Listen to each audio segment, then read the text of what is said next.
على محمد وآل محمد وسلم. بسم الله الرحمن الرحيم.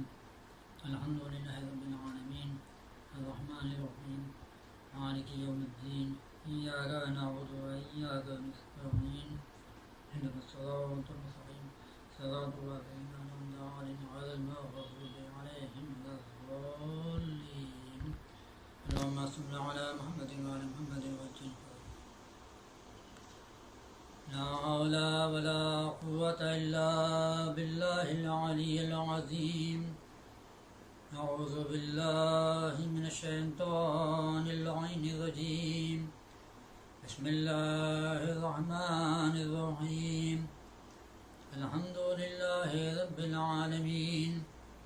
الصلاة والسلام على أشرف الأنبياء والمرسلين وآله الطيبين الطاهرين المعصومين المظلومين ولعنة الله على أعدائهم وحاسب حقوقهم ومنكر فضائلهم أجمعين. أما بعد فقد قال رسول الله صلى الله عليه وآله وسلم إن الحسين مصباح الهدى وسفينة النجاة. صلوات پڑھیے محمد وآل محمد علیہ السلام پر. اللہم صل علی محمد وآل محمد وعجل فرجهم. عزاداران امام مظلوم کربلا، آپ مسلسل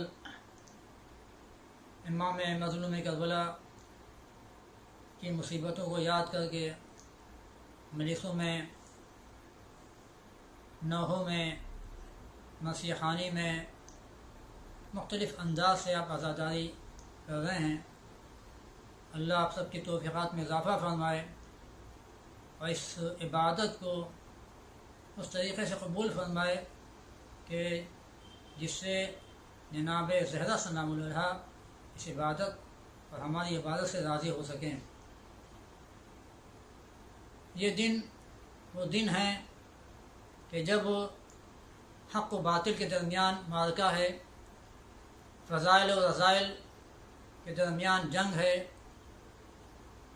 خوبیوں اور برائیوں کے درمیان ایک ایسا معرکہ ہے کہ جس کی مثال اس سے پہلے نہیں ملتی ہے.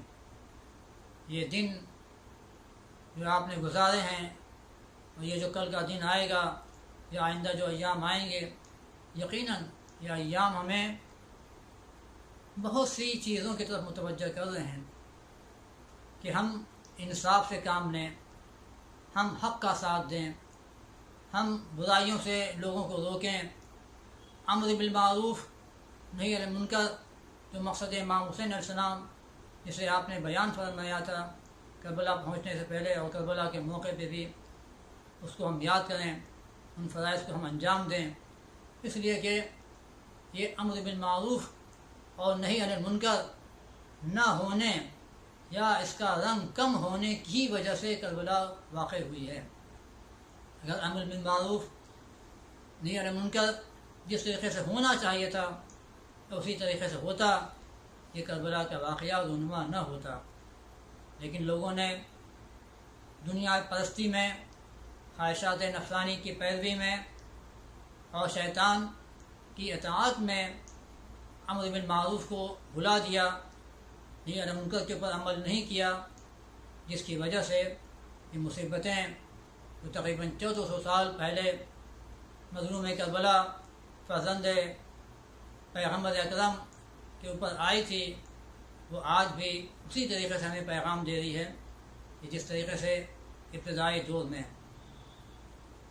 امام حسین علیہ السلام کے بارے میں پیغمبر نے فرمایا کہ ان الحسین مصباح الہدی و سفینۃ النجات. حسین چراغ ہدایت ہیں اور سفینہ نجات ہیں. یہ کون کہہ رہا ہے؟ اس کے بارے میں ارشاد ہو رہا ہے کہ ما ینطق عن الہوی ان هو الا وحی یوحی. میرا نبی، میرا حبیب رسول اس وقت تو کوئی کلام نہیں کرتا ہے جب تک کہ میری وحی نہیں ہوتی ہے، میری مرضی نہیں ہوتی ہے. معلوم ہے کہ یہ آپ کا پیغام، یہ چراغ ہدایت ہیں، حسین چراغ ہدایت ہیں اور سفینہ نجات ہیں. اس سے یہ ظاہر ہو رہا ہے کہ چراغ کہاں جلایا جاتا ہے؟ جہاں پہ تاریکی ہوتی ہے، جہاں اندھیرا ہوتا ہے، جہاں پہ روشنی نہیں ہوتی ہے وہاں پر چراغ جلایا جاتا ہے۔ یہ امام کے بارے میں جو رسول پہچانوا رہے ہیں امام کو کہ یہ چراغ ہدایت ہیں، تو ہدایت کی سب سے پہلی منزل کیا ہے؟ ہدایت کی سب سے پہلی منزل توحید ہے۔ نہیں، اگر کوئی ہدایت چاہتا ہے تو اس کا مطلب کہ شرک سے اس کو دور نکلنا ہوگا، شرک سے اس کو بچنا ہوگا، نفاق سے اس کو بچنا ہوگا، کفر سے اس کو بچنا ہوگا، منافقت سے اس کو اپنے آپ کو بچانا ہوگا، تب وہ توحید کی منزل پائے گا۔ اس کے بعد بھی ہدایت کے بہت سے منازل ہیں، ان منزلوں کو طے کرنا ہے۔ کہ جب بھی کوئی امام ہوتا ہے تو لوگوں کی رہنمائی کرتا ہے۔ امام حجت خدا ہیں، امام معصوم ہیں۔ آیت عتیق اور دوسری آیات امام کی شان میں، ائمہ کی شان میں نازل ہوئی ہیں۔ ان آیات سے ہمیں ان کی عظمت اور فضیلت کا پتہ چلتا ہے۔ امام حسین علیہ السلام تمام فضیلتوں کا مرکز ہیں، مجموعہ ہیں۔ ان سے ہر فضیلت، چاہے شجاعت ہو، چاہے مروت ہو، چاہے انصاف ہو، عدل ہو، حق پرستی ہو، عبادت ہو، مروت ہو، سخاوت ہو، زہد ہو، تقوی ہو، جتنے بھی فضیلتیں پائی جاتی ہیں ان سب کا مرکز امام مظلوم کربلا ہیں۔ ظاہر کہ وہ امام کہ جنہوں نے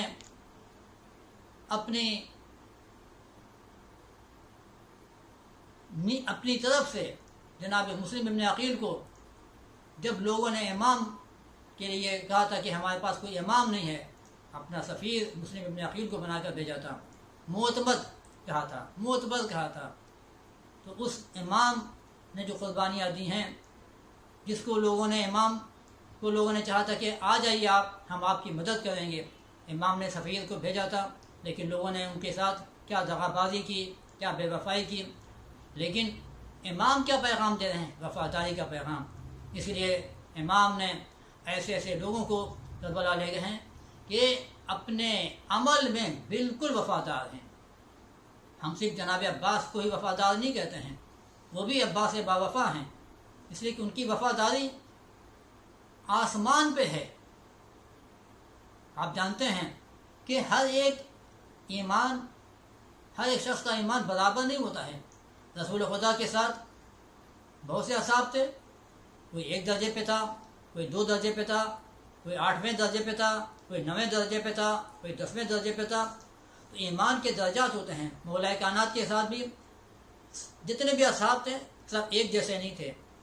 امام حسن مجتبیٰ علیہ السلام کے ساتھ بھی جتنے بھی اصحاب تھے سب ایک جیسے نہیں تھے، ان کے ایمان میں فرق تھا، درجات میں کمی تھی، کسی کی بلندی تھی۔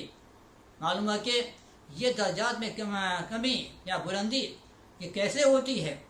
یہ بصیرت سے ہوتی ہے۔ جب انسان کے پاس عقل، دین، ادب، حیا، اخلاق ہوتا ہے تو اس کے اندر بصیرت پیدا ہوتی ہے۔ اسی لیے سید الشہداء حضرت امام مظلوم کربلا نے ارشاد فرمایا ہے کہ جس کے پاس ان 5 چیزوں میں سے کوئی ایک چیز بھی نہ ہو اس سے تم خیر کی امید نہ رکھنا۔ 5 چیزوں میں سے کوئی ایک چیز بھی۔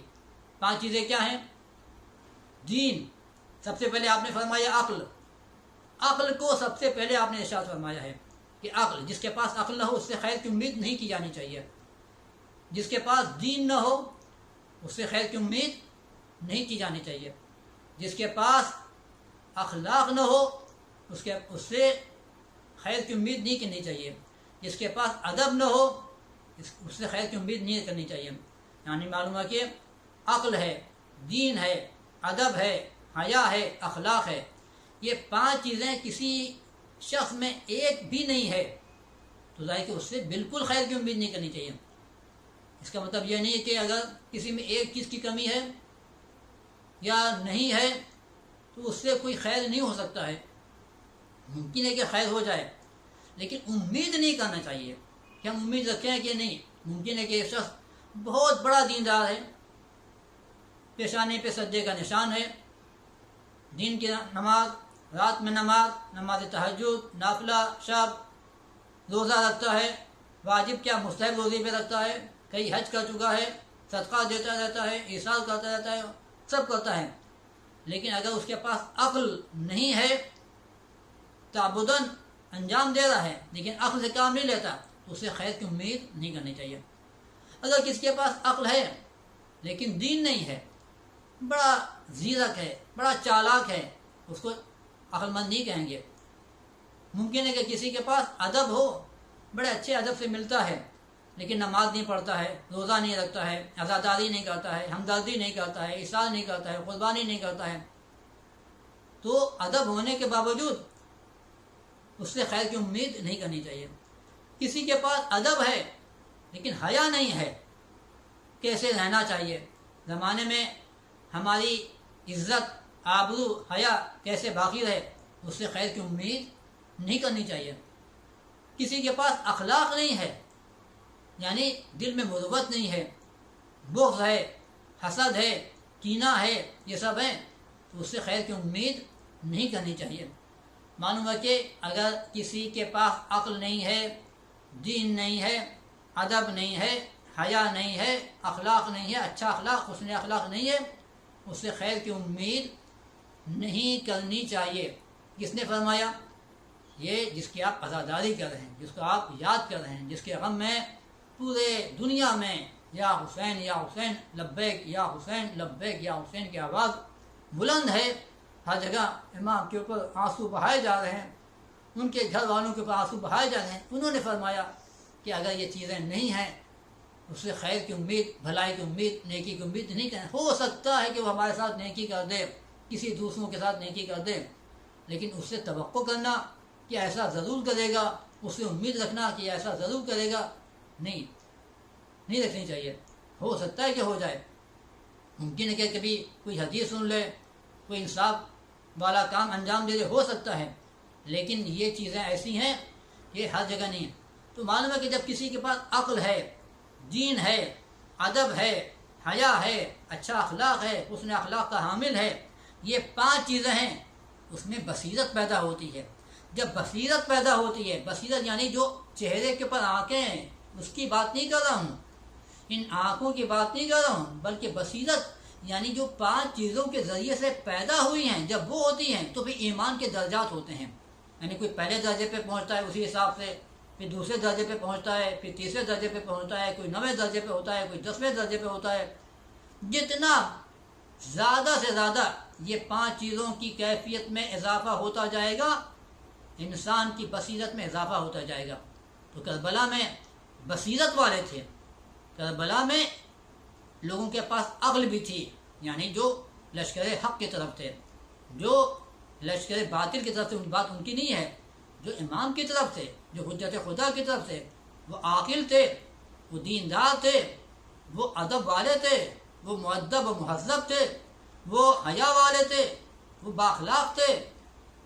اگر عقل نہ ہوتی تو ایک بچہ 13 سال 14 سال کا بچہ کیسے جواب دیتا جب اس سے پوچھا جاتا ہے کہ تمہارے پاس، تمہارے نزدیک موت کیسی ہے؟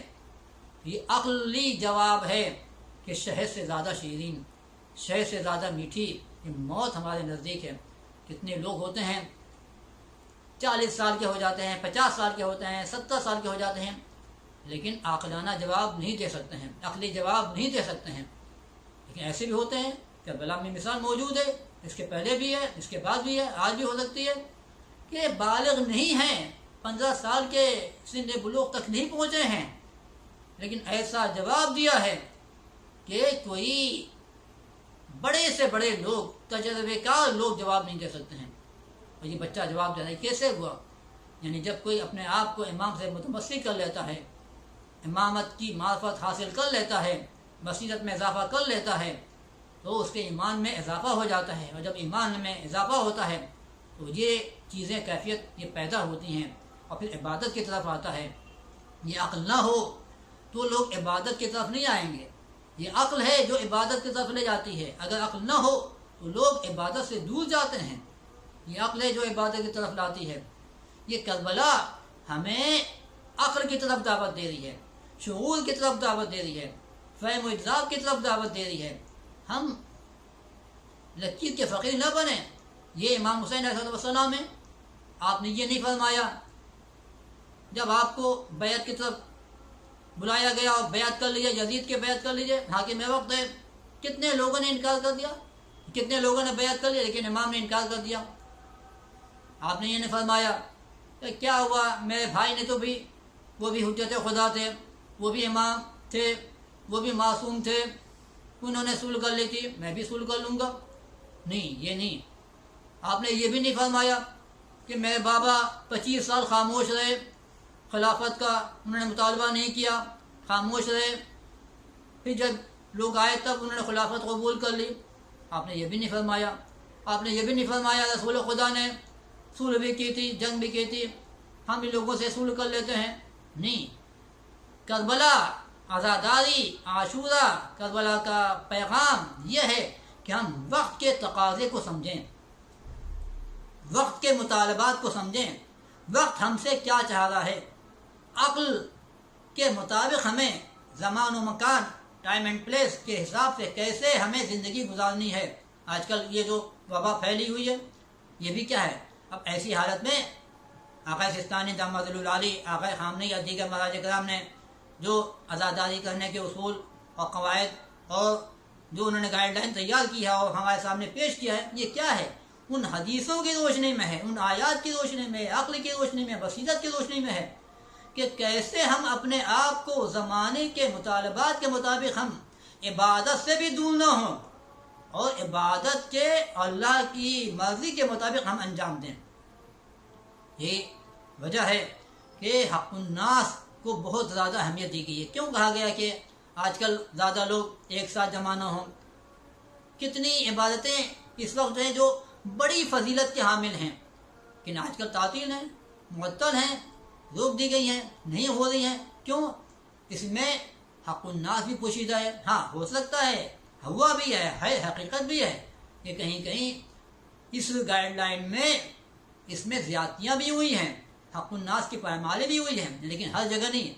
بہت سی ایسی جگہ ہیں کہ جہاں پر لوگوں نے جو گائیڈ لائن تیار کی ہے وہ حق الناس کو ادا کرنے کے لیے ہے، ہیومن رائٹس کے مطابق ہیں، اس لیے کہ ہمیں زندہ رہنے کا حق ہے، تو ہمارے ذریعے سے کسی دوسرے کو نقصان نہ پہنچے، اس کی جان، اس کی صحت کو نقصان نہ پہنچے۔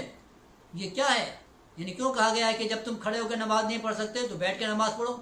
یعنی یہ نہیں شریعت نے کہا ہے کہ تم جو ہے جس عالم میں ہو، جس طریقے سے ہم نے حکم دے دیا ہے اسی طریقے سے انجام دو، نہیں، بلکہ کربلا بھی، کربلا سے پہلے بھی، کربلا کے بعد بھی جتنے بھی امام آئے ہیں، معصوم ہیں، نبی ہیں، سب نے ہمیں وقت کو پہچاننے کا پیغام دیا ہے۔ کربلا میں ہر ایک وقت کو پہچان رہا ہے۔ آپ غور فرمائیں کہ وہ کون سی عبادت ہے جو سب سے افضل ہے۔ کربلا کے بعد معصومین علیہ السلام نے حالات کے تحت، وقت کے تقاضے کے تحت حدیثیں ارشاد فرمائی ہیں، دعاؤں کے ذریعے سے، زیارتوں کے ذریعے سے، کس طریقے سے ہمیں حق کی طرف دعوت دی ہے۔ نبات میں ملتا ہے کہ چھٹے امام حضرت امام جعفر صادق علیہ السلام صلوات پر دیے محمد و آل محمد علیہ السلام پر، اللہم صل علی محمد و آل محمد۔ یہ شخص آپ کے پاس آیا، چھٹے امام کے پاس، امام نے اس سے پوچھا کیا میں تم کو ان 3 واجب جو سب سے زیادہ واجب ہیں ان کی طرف تم کو متوجہ نہ کروں؟ انہوں نے کہا کہ جب رسول اللہ، کیوں نہیں، بالکل میں چاہتا ہوں۔ تو امام نے فرمایا جو سب سے زیادہ واجب ہیں، یعنی نماز بھی واجب ہے، روزہ بھی واجب ہے، حج بھی واجب ہے، خمس جہاد بھی واجب ہے، زکوٰۃ بھی واجب ہے، سب واجب ہیں، امر بالمعروف سب واجب ہے، لیکن امام ان چیزوں کا ذکر نہیں فرما رہے ہیں۔ آپ نے فرمایا کہ کیا میں ان 3 چیزوں کا جو سب سے زیادہ واجب ہیں ان کا ذکر نہ کروں، ان کو بیان نہ کروں؟ جب رسول اللہ، بالکل آپ بے شک آپ فرمائیں، ارشاد فرمائیں۔ تو امام نے فرمایا 3 چیزیں۔ آپ نے فرمایا کہ انصاف، سب سے پہلی چیز انصاف، لوگوں کے درمیان انصاف۔ انصاف، کربلا ظلم اور انصاف کے درمیان جنگ ہے۔ ایک طرف ظلم والا لشکر ہے، ایک طرف انصاف والا لشکر ہے۔ جدھر انصاف والے ہیں ادھر کم ہیں، جدھر ظلم والے ہیں وہ زیادہ ہیں، جدھر عدل والے ہیں وہ کم ہیں، جو باطل والے ہیں، جو ناحق ہیں وہ زیادہ ہیں۔ کربلا انصاف کا پیغام دے رہی ہے۔ آپ نے فرمایا، چھٹے امام نے ارشاد فرمایا کہ انصاف، لوگوں کے درمیان انصاف کرو۔ انصاف یاد رکھیے گا عزادارو، دن ختم ہو رہے ہیں، عاشور کا دن آنے والا ہے۔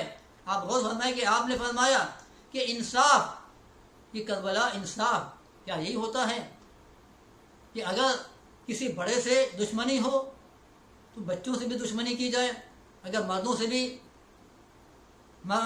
دشمنی ہے تو عورتوں سے دشمنی کی جائے؟ نہیں، آپ غور فرمائیں کہ کس طریقے سے صرف انصاف صرف مال و دولت اور پیسے اور کوڑی اور درہم و دینار کے درمیان انصاف نہیں ہے، بلکہ انصاف ہر جگہ ہے۔ اسلامی شریعت یہ کہتی ہے کہ اگر تم جنگ بھی کر رہے ہو تو وہاں بھی انصاف کرو۔ آپ کو وہ یاد ہے 19ویں رمضان کی صبح میں کیا کہا تھا؟ بیٹا حسن، اس نے مجھے ایک ضربت لگائی ہے، وہ ضربت نہیں لگانا ہے، یہ انصاف ہے، یہ عدل ہے، امام کا عدل ہے۔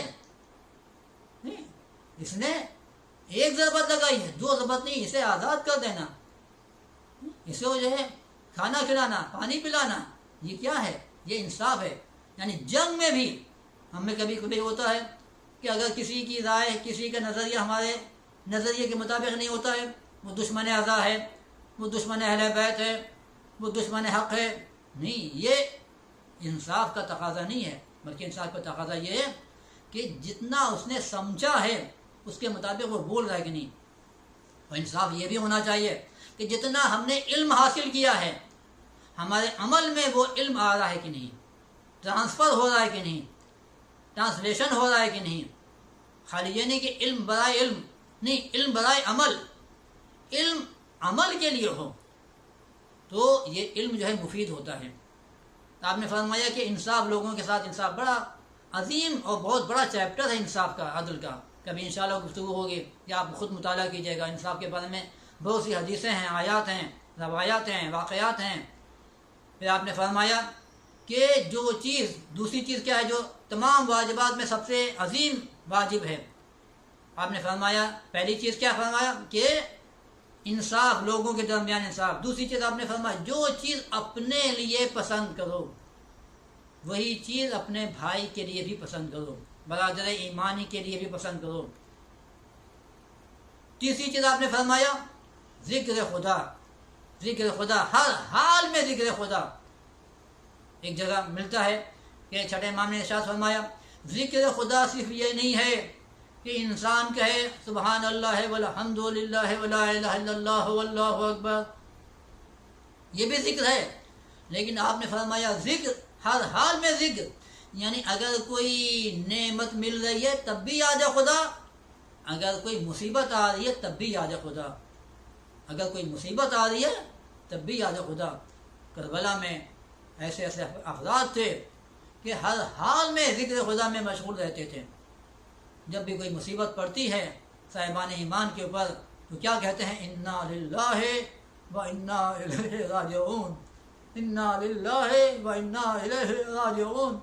روایت ملتا ہے کہ جب سید الشہداء مدینے سے نکلے تھے، رخصت ہوئے تھے اور وہ مکے پہنچے تھے، اور مکے کے بعد بھی جب کربلا کا سفر اختیار کیا، مختلف منزلوں پہ آپ اس آیت کی تلاوت کرتے جاتے تھے، انا للہ و انا الیہ راجعون، مختلف منزلوں پہ اس آیت کو۔ اور جب بھی کوئی جنازہ آپ لاتے تھے اور جہاں جنازے کے پاس قریب پہنچتے تھے تو آپ فرماتے انا للہ و انا الیہ راجعون، انا للہ و انا الیہ راجعون۔ دادارو، آپ شب عاشور کے اعمال انجام دیجیے گا، آپ روز عاشور کے اعمال انجام دیجیے گا، آپ ذات عاشورہ کی تلاوت کیجیے گا، آپ دعائے القمہ پڑھیے گا، آپ ذات نہیہ کی تلاوت کیجیے گا۔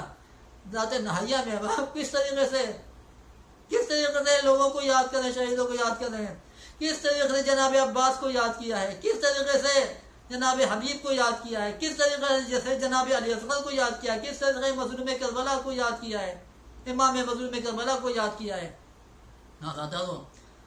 تمام شہید ایک طرف اور کربلا کا ایک شہید اپنی الگ حیثیت رکھتا ہے، الگ حیثیت رکھتا ہے، کوئی اس شہید کے برابر نہیں ہو سکتا، یعنی ایسا شہید ہے کہ سن و سال کے لحاظ سے سب سے چھوٹا ہے اکثر روایت کے مطابق۔ کہ سب سے چھوٹا ہے،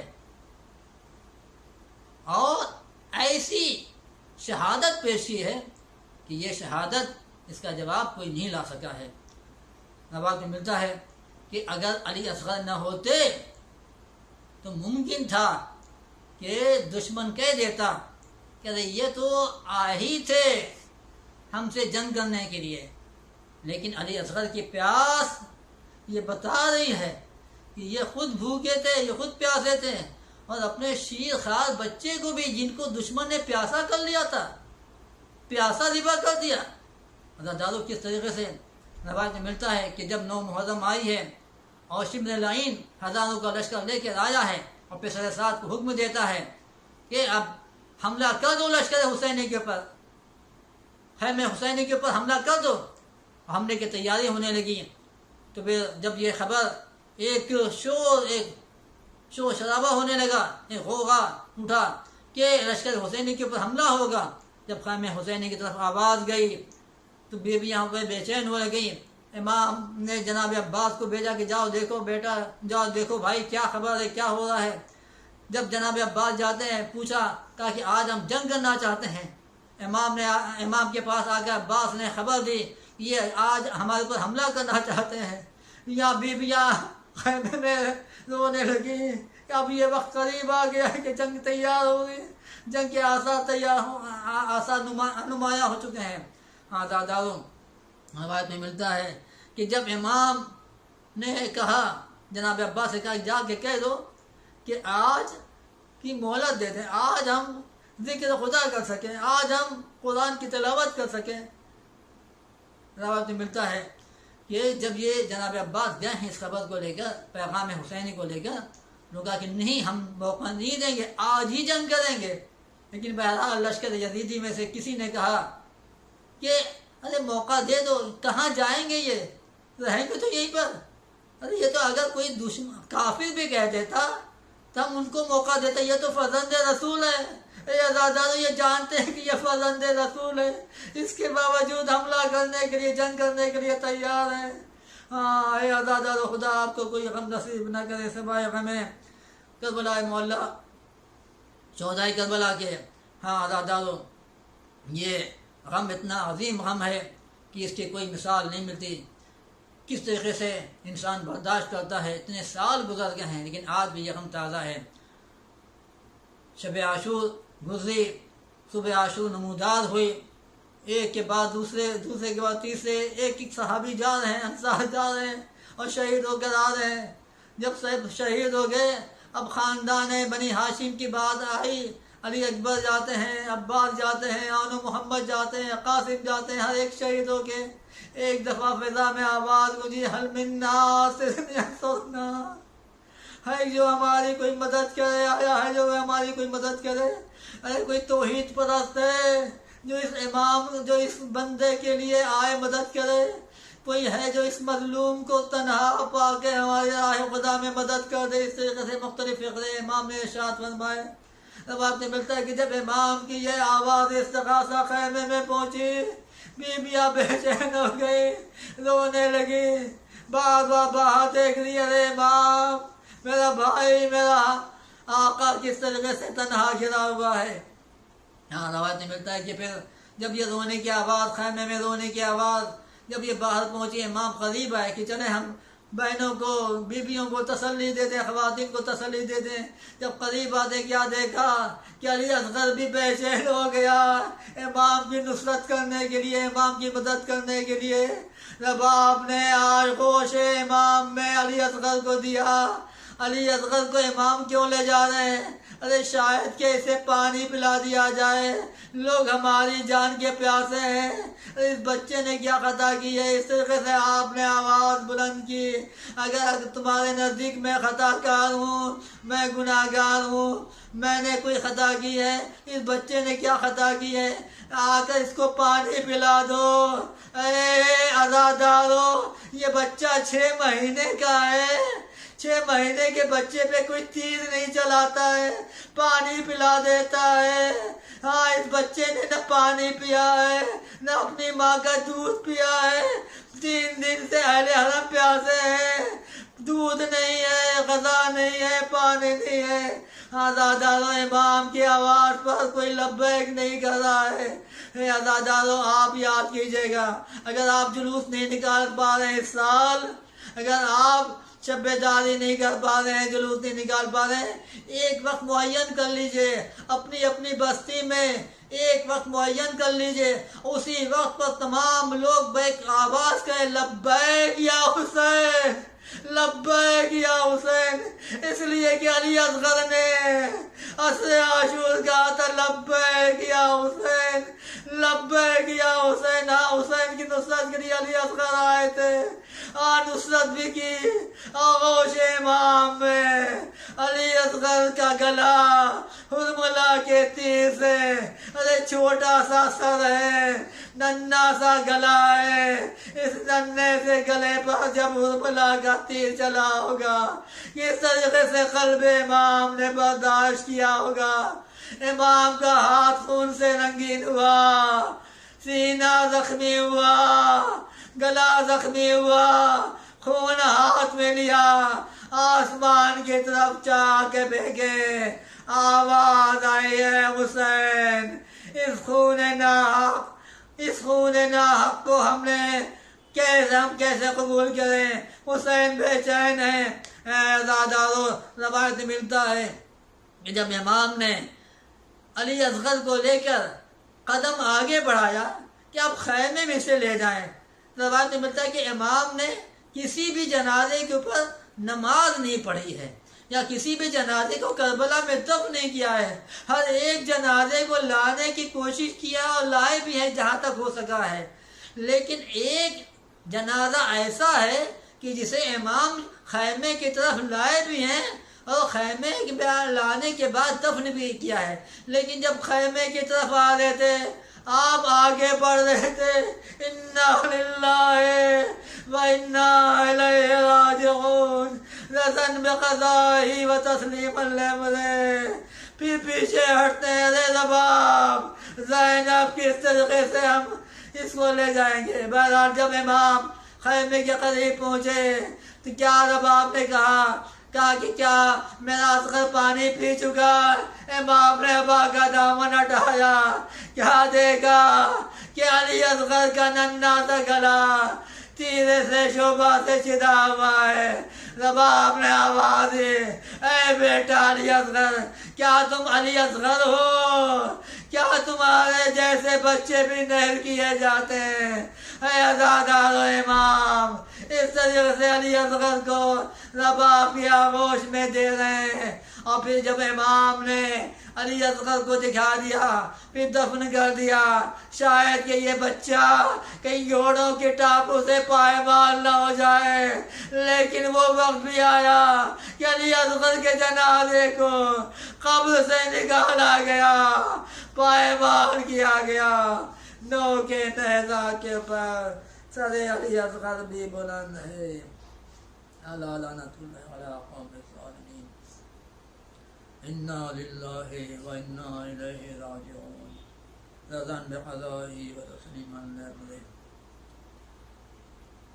انا للہ و انا الیہ راجعون، رضا بقضائہ و تسلیما لامرہ۔